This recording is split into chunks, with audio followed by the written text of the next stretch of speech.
आप जब छोटे थे तो आप सबने कितने सारे अनगिनत सपने देखे होंगे। कोई सोचा होगा कि वो डॉक्टर बनेगा, कोई सोचा होगा कि वो साइंटिस्ट बनेगा, लेकिन आप सोचो आप में से कितने लोग वो हासिल कर चुके हो, और अगर नहीं किए हो तो क्यों नहीं कर पाए हो। वो इसीलिए कि हमें पता ही नहीं कि हमें वो स्टार्ट कहाँ से करनी है, वो इनिशियल पुश कहाँ से करनी है।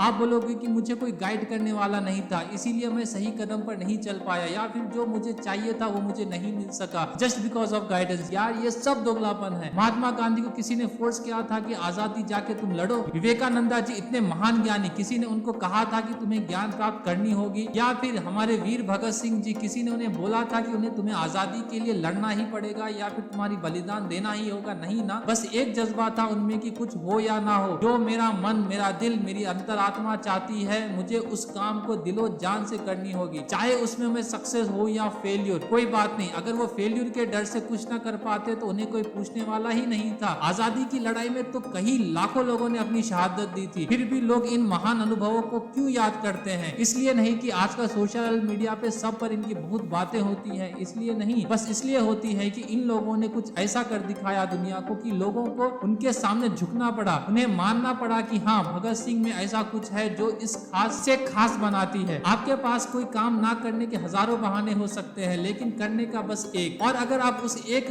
कारण से अपने टारगेट, अपने सपनों के लिए पीछे लग जाते हो तो समझ लो कि दुनिया के टॉप 1% में आप शामिल हो चुके हो। लेकिन अगर आप फेल हो जाओगे तो आप निराश हार कर अगर बैठ जाओगे तो कोई फायदा नहीं होगा, क्योंकि आप सिर्फ फेल हुए हो, आपके पास अभी भी टाइम है। वैसे भी अगर आप अपने टारगेट में लगने वाले मेहनत को नहीं करते तो वैसे भी आप मोबाइल में अपना टाइम पास कर रहे होते। उससे अच्छा कि फेल होकर कुछ सीखा और उससे थोड़ा और उसके अपने टारगेट के सामने गए, जिससे कि अगर आप सक्सेस को पालो तो आपका टारगेट पूरा हो जाएगा। अगर फेल हो जाओगे तो समझना सक्सेस के काफी नजदीक पहुंच गया था मैं। लेकिन ये तो नहीं होगा ना कि आप एक जगह पर खाई होकर अपनी किस्मत को कोस रहे हो। ऐसा तो नहीं होगा ना कि आपने कुछ शुरुआत ही नहीं की। इसी बात को मैं आपको कुछ इस तरह समझाना चाहता हूँ कि यार तू मुझे ना मिले वो अलग बात है, पर मैं कोशिश भी ना करूँ वो तो गलत बात है ना। तो बस इसी तरह आपको लाखों लोगों से कुछ अलग हटकर सोचना होगा, तभी आपका कुछ हो सकता है। अगर आप एक चीज पे नहीं रहोगे, अगर आप लाखों चीजों पे करोगे,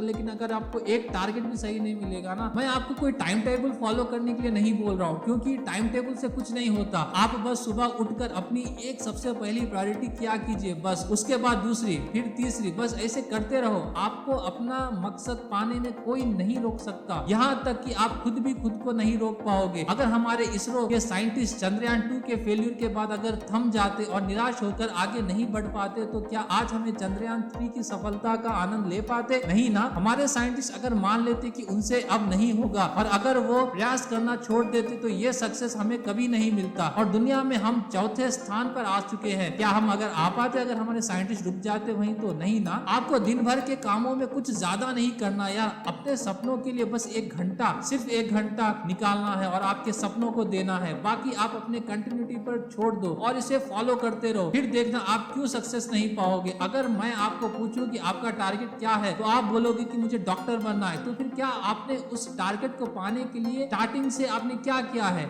आपने क्या वो स्टेप लिया है जो कि हर डॉक्टर बनने वाले ने ली थी? अगर हाँ, फिर तो तुम सही लाइन पर हो। अगर नहीं तो सुन लो मेरे भाई, अभी दिल्ली दूर है। हर छोटे से छोटे काम को अगर दिल लगाकर करोगे तो छोटा सा काम आपको दुनिया की हर सुख दिला सकती है, जो कि बड़े से बड़े लोगों को नहीं दिला सकती। तो बस और ईमानदारी से अपना काम को भगवान मानो और उसे करने से पहले के बारे में सोचो और अपना दृढ़ निश्चय बना लो कि वो काम को पूरा करना ही करना है, उस टारगेट को पाना ही पाना है। तो इसी के साथ विदा लेता हूँ, मिलते हैं हमारे अगले वीडियो में कुछ अलग सोच पर। तब तक जय हिंद।